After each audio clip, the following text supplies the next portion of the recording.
Education system पे आते हैं, जब परीक्षा की घड़ी आ जाती है, तब हम देखते हैं कि गोवा स्टेट ने सबसे पहले हमारे यहाँ के SSC exam, secondary school certificate exams, higher secondary school certificate exams, graduation exams और पॉलिटेक्निक्स एग्ज़ाम सभी अच्छी तरह से लेने की हमने कोशिश की, हमने ये एग्ज़ाम ली।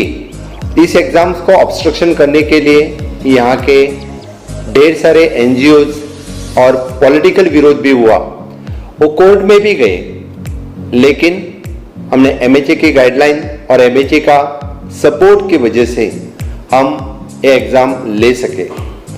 सबसे पहले हम एसएससी जो सेकेंडरी स्कूल सर्टिफिकेट एग्ज़ाम्स थी, ये exams more than 19,000 students were appear for this exams, और बल्कि गोवा में नहीं, गोवा के कुछ स्टूडेंट्स जो महाराष्ट्र में थे, कुछ स्टूडेंट्स जो कर्नाटक में थे, और कोविड-19 के लॉकडाउन की वजह से वो स्टूडेंट्स गोवा में नहीं आ सकते थे।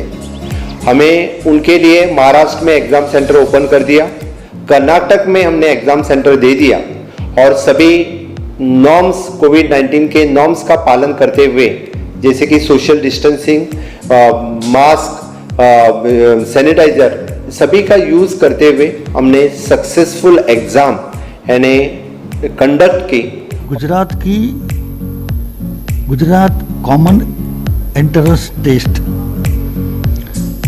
बारिश, कोरोना होते हुए भी 38 students appeared in the examination.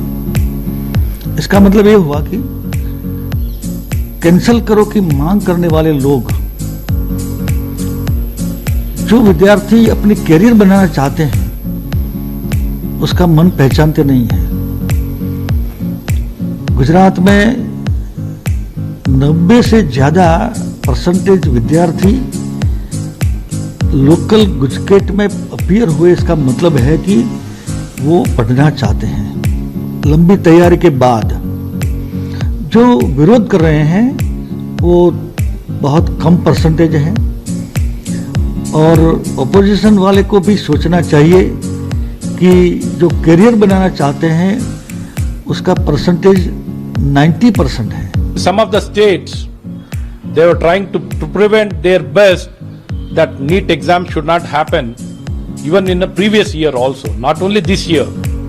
Even in the previous year, they tried their best to scuttle the NEET, because there's a lot of money involved. They want to take advantage of the situation and prevent from exam being conducted.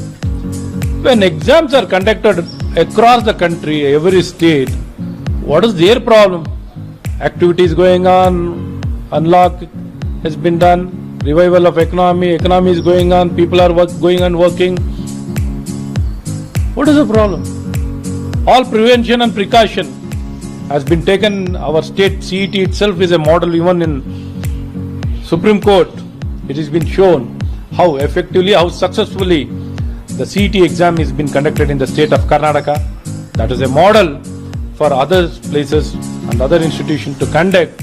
I think this kind of excuse is with a malified intention, with a bad intention, with self-serving purpose, with their own vested interest. It is basically a vested interest. They are trying to do this. I totally condemn the people who are trying to go against NEET.